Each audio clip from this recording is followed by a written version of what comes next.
আসসালামু আলাইকুম প্রিয় চাকরি প্রত্যাশী ভাই বোনেরা, আপনারা সবাই কেমন আছেন? আজকে আমরা আমাদের এই ভিডিওতে মাদ্রাসা শিক্ষা অধিদপ্তর থেকে প্রকাশিত হওয়া নতুন একটি নিয়োগ বিজ্ঞপ্তি নিয়ে বিস্তারিত আলোচনা করব। আপনি এই ভিডিওর মাধ্যমে জানতে পারবেন আপনি কিভাবে আবেদন করবেন, আবেদন করার শিক্ষাগত যোগ্যতা, সমস্ত বিষয় A to Z আপনি এই ভিডিওর মাধ্যমে জানতে পারবেন। চলুন কথা না বাড়িয়ে তবে মূল ভিডিওতে প্রবেশ করি। মূল ভিডিওতে প্রবেশ করার আগে আপনাদের কাছে একটি অনুরোধ, আপনি যদি আমাদের চ্যানেলে নতুন হয়ে থাকেন তবে আমাদের চ্যানেলটি সাবস্ক্রাইব করতে ভুলবেন না। আমাদের চ্যানেল বাংলাদেশ থেকে প্রকাশিত হওয়া সকল ধরনের নিয়োগ বিজ্ঞপ্তিগুলো নিয়ে বিস্তারিত আলোচনা করে থাকে। চলুন আমরা এবার মূল ভিডিওতে প্রবেশ করি। এখানে দেখতে পাচ্ছেন যে গণপ্রজাতন্ত্রী বাংলাদেশ সরকার মাদ্রাসা শিক্ষা অধিদপ্তর প্রশাসন শাখা বেলি রোড থেকে কিন্তু এই নিয়োগ বিজ্ঞপ্তিটি প্রকাশিত করেছে। এখানে কিন্তু তারা বলেছেন যে তারা কিন্তু বিভিন্ন পদে কিন্তু অস্থায়ীভাবে নিয়োগ দিবেন কারিগরি ও মাদ্রাসা শিক্ষা বোর্ডের কিন্তু আওতাধীনে। এখানে কিন্তু তারা প্রকৃত বাংলাদেশি নাগরিকদের নিকট হতে তারা কিন্তু দরখাস্ত আহ্বান করেছেন। আপনারা যদি আবেদন করতে চান আপনাদের কিন্তু dme.teletalk.com.bd এই ওয়েবসাইটের মাধ্যমে কিন্তু আপনাদেরকে আবেদন করতে হবে। শুধুমাত্র আপনারা কিন্তু অনলাইনের মাধ্যমে কিন্তু আবেদন করতে পারবেন। অনলাইন ব্যতীত অন্য কিন্তু মাধ্যমে আপনারা কিন্তু এখানে আবেদন করতে পারবেন না। এখানে কিন্তু প্রথম পদ তারা বলেছেন কি ব্যক্তিগত সহকারী পদে তারা কিন্তু একজন লোক নেবেন। বয়স কিন্তু এখানে তারা 18 থেকে 32 বছর নির্ধারণ করেছেন।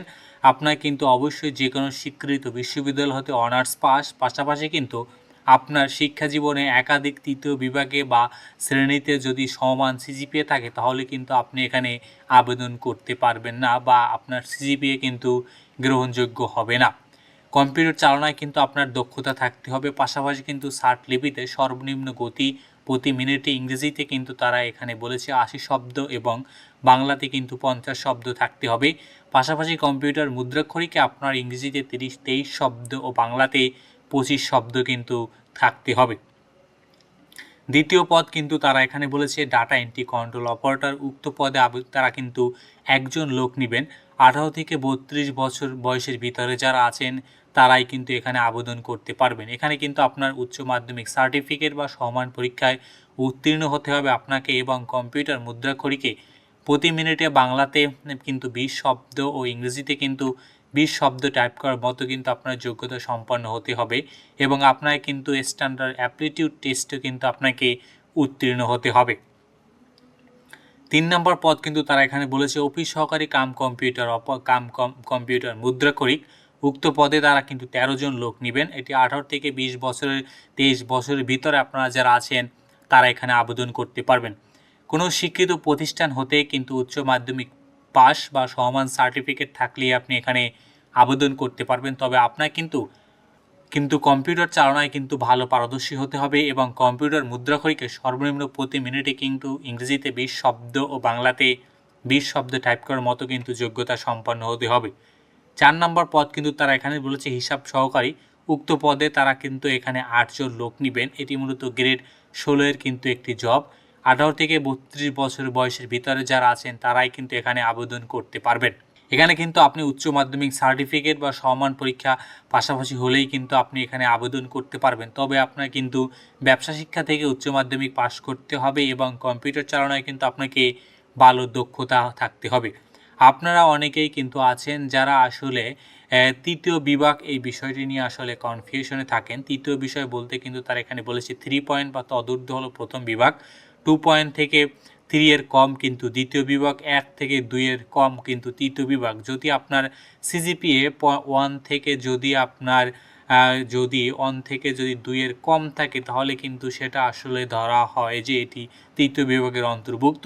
এখানে কিন্তু তারা বলে দিয়েছে আপনার সিজিপিএ যদি আউট অফ 4 এর গ্রেড স্কেলে হয়ে থাকে তাহলে আপনার কিভাবে প্রথম বিভাগ নির্ধারণ হবে এবং তৃতীয় বিভাগ। পাশাপাশি কি যদি আপনার সিজিপিএ 5 হয়ে থাকে, সাধারণত আমাদের গ্রেডিং সিস্টেম সাধারণত কিন্তু 5 হয়ে থাকে, তাহলে আপনি 2.63 থেকে 2.813 এর কম হলেই কিন্তু আপনি তৃতীয় বিভাগের অন্তর্ভুক্ত হবেন। আপনারা যারা এখানে আবেদন করতে আগ্রহী বা আপনারা যারা আবেদন করবেন আপনাদের কিন্তু তাদের যে দেয়া ওয়েবসাইটের লিঙ্ক রয়েছে dme.teletalk.com.bd এই ওয়েবসাইটের মাধ্যমে কিন্তু আপনাদেরকে আবেদন করতে হবে। আপনারা কিন্তু আবেদন কিন্তু 2/8/2026 তারিখ থেকে আবেদন কিন্তু শুরু হবে এবং আবেদন শেষ হবে কিন্তু 23/8/2026 তারিখ। অতএব আপনারা যারা আবেদন করতে আগ্রহী আপনাদের কিন্তু এই সময়ের ভিতরে কিন্তু আপনাদের আবেদন সম্পন্ন করতে হবে। আবেদন করার জন্য আপনাদের কিন্তু খুব বেশি একটা কিন্তু টাকার প্রয়োজন হবে না।